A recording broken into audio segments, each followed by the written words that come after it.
Hello guys! Good evening po. Assalamualaikum. So yun guys, yun naman tayo. Kwentuhan naman tayo guys. So ayun lang.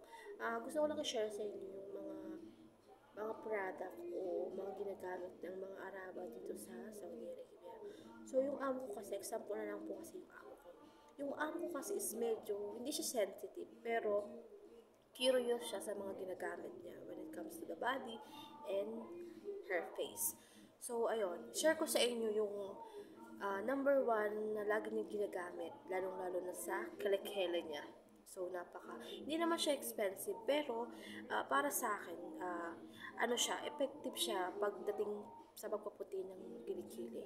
So, ito laging ginagamit ng amo ko. So, sila kasi is madalang silang maligo.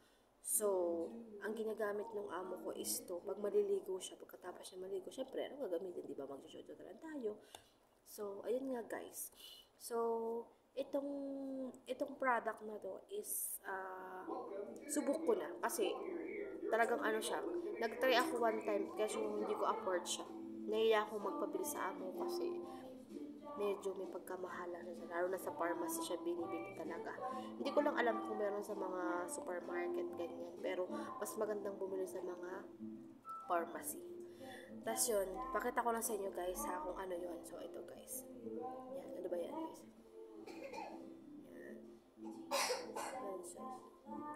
Yan siya guys. Benchi. So, talagang subo ko na siya. Nakakaputi talaga siya ng kilikili.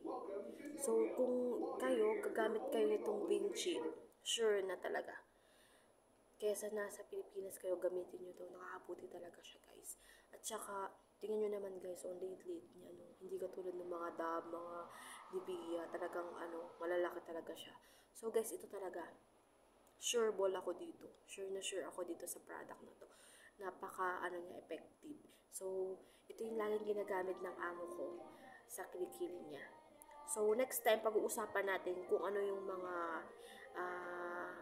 mga pwedeng sa mga, baka meron kayong allergies, mga chemical na nakalagay dito, pag-usapan natin. So, discuss ko sa inyo next time. So, yun lang guys. So, yun lang muna ang iaano ko sa inyo na product na ginagamit ng amo ko when it comes his body and effective. Yun lang guys.